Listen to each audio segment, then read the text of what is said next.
हमारे जीवन का सबसे बड़ा और सच कहूं तो सबसे ज्यादा थका देने वाला विरोधाभास क्या है?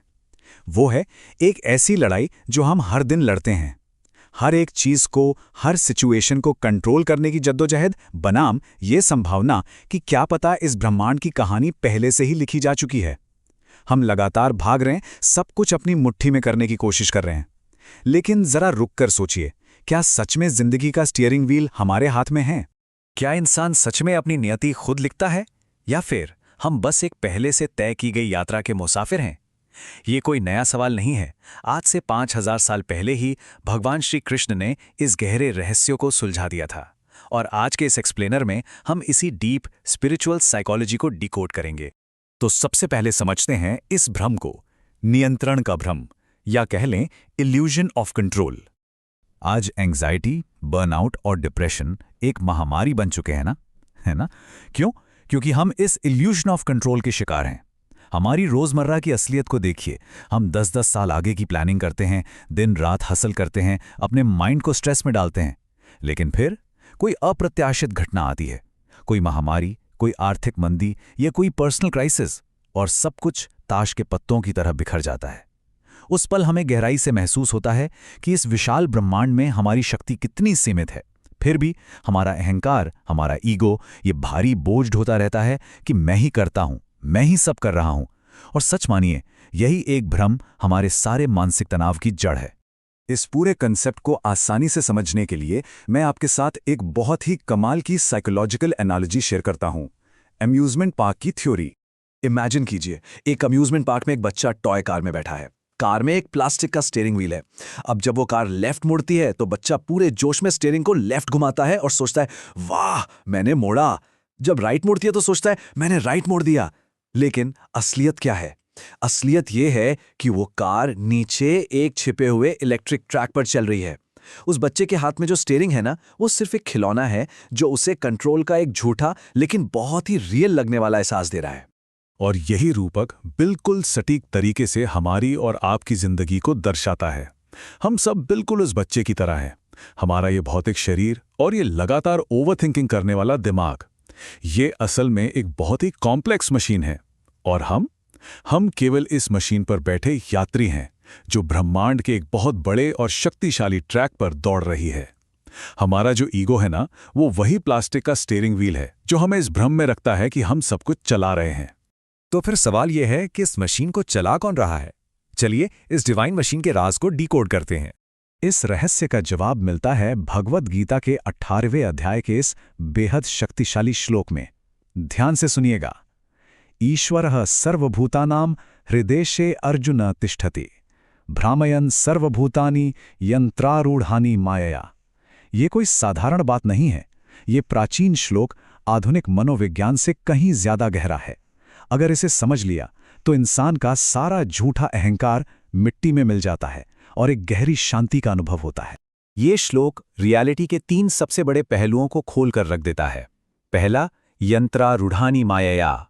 भगवान श्री कृष्ण कहते हैं कि हमारा ये शरीर और दिमाग असल में भौतिक ऊर्जा से बनी एक मशीन है और हम इस पर सिर्फ आरूढ़ हैं, यानी बैठे हुए हैं। हम ये शरीर नहीं हैं। दूसरा, ईश्वरा हृदयशे तिष्ठति, ईश्वर। और तीसरा, भ्रामयन् सर्वभूतानि, जो सभी जीवों को इस मशीन के जरिए उनकी यात्रा पर घुमा रहे हैं। और यहाँ जो सबसे खूबसूरत और सुकून देने वाली बात है ना, वो ये है कि परम शक्ति या ईश्वर बादलों के ऊपर बैठा कोई दूर का तानाशाह नहीं है। वो परम चेतना तो हमारे अपने हृदय के बिल्कुल केंद्र में स्थित है। वो अंदर से इस मशीन को शक्ति दे रहा है। जरा सोचिए, ये एहसास ही अपने आप में इंसान के अकेलेपन और एंग्जाइटी को खत्म करने के लिए काफी है कि हम कभी अकेले थे ही नहीं। हम अंदर से ही उस परम शक्ति से जुड़े हुए हैं। अब यहाँ एक बहुत ही नेचुरल सा सवाल उठता है कर्म के बारे में, कि अगर सब कुछ परमात्मा चला रहा है तो हमारा क्या रोल है? यहाँ एंट्री होती है कर्म की एक जीपीएस के रूप में। लोग पूछते हैं, अगर भगवान चला रहे हैं तो मेरी फ्री विल कहाँ है? क्या मैं सिर्फ एक कठपुतली हूं? यहीं पर कर्म का सिद्धांत आता है। देखिए, कर्म कोई कॉस्मिक सजा नहीं है जो आपको दी जा रही है। यह असल में एक बहुत ही सख्त जीपीएस मैप है, और इस मैप को किसी और ने नहीं बल्कि हमने खुद प्रोग्राम किया है, हमारे ही पिछले जन्मों के और इस जीवन के कार्यों और चॉइसेस के द्वारा। इसे ऐसे समझिए, दो अलग अलग भूमिकाएं हैं। परमात्मा हमारी डोरियां खींचने वाला कोई डिक्टेटर नहीं है। वे एक निष्पक्ष डायरेक्टर की तरह हैं। वे इस मशीन को उसी नक्शे के अनुसार गाइड कर रहे हैं जो हमारी अपनी प्रकृति और हमारे अपने कर्मों ने बनाया है। तो हमारी जो भी वर्तमान यात्रा है, हम जहां भी जा रहे हैं, वो पूरी तरह से हमारे ही अतीत से अलाइन है। लेकिन यहाँ हमारा ईगो हमारे साथ एक बहुत बड़ा साइकोलॉजिकल गेम खेलता है। इंसान सोचता है, मैं अपनी मर्जी चलाऊंगा, मैं इस रास्ते पर बिल्कुल नहीं जाऊंगा। अहंकार हमें अपने ही तय किए गए रास्ते का विरोध करने का एक झूठा भ्रम देता है। लेकिन आखिर में क्या होता है? अंततः हमारी अपनी ही प्रकृति, हमारा स्वभाव हमारा हाथ पकड़कर हमसे वही करवा लेता है जो हमारे कर्मों के नक्शे में सेट है। प्रकृति इंसान को मजबूर कर ही देती है। तो क्या हम इस चक्कर में फंसे हुए हैं? बिल्कुल नहीं। यहीं पर आता है हमारा आखिरी और सबसे जरूरी पड़ाव, परम मुक्ति। आज के इस ओवरथिंकिंग, स्ट्रेस और बर्नआउट वाले दौर में सच्ची आज़ादी पाने के 3 बहुत ही प्रैक्टिकल कदम हैं। सबसे पहले, गहराई से ये स्वीकार करना कि हमारे अहंकार की, हमारे कंट्रोल की एक लिमिट है। हम सब कुछ कंट्रोल नहीं कर सकते। दूसरा, अपने हृदय में बैठे उस परम सारथी के मार्गदर्शन को सरेंडर करना। और तीसरा, उन परिणामों की, उन रिजल्ट्स की चिंता और एंग्जाइटी को छोड़ देना जिन पर हमारा वैसे भी कोई कंट्रोल नहीं है। यही सच्ची आज़ादी है। अगर सब कुछ मशीन और कर्मों का ही खेल है, तो हमारी असली स्वतंत्र इच्छा यानी फ्री विल क्या है?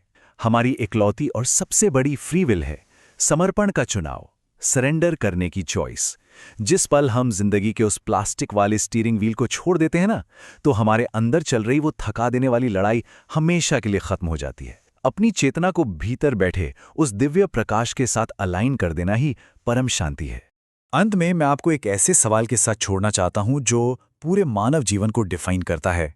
क्या हम जीवन भर अपनी ही बनाई नियति से लड़ते रहेंगे, बेवजह का तनाव, ओवरथिंकिंग और डिप्रेशन का बोझ उठाते रहेंगे, या फिर उस परम सारथी को इस मशीन का नियंत्रण सौंपकर उस कॉस्मिक शांति को गले लगाएंगे? फैसला पूरी तरह से हमारे ही हाथ में है। इसी गहरे विचार के साथ आज का ये एक्सप्लेनर समाप्त होता है। इस थॉट को आज अपने भीतर उतरने दें और खुद से पूछें, आप कौन सा रास्ता चुनेंगे?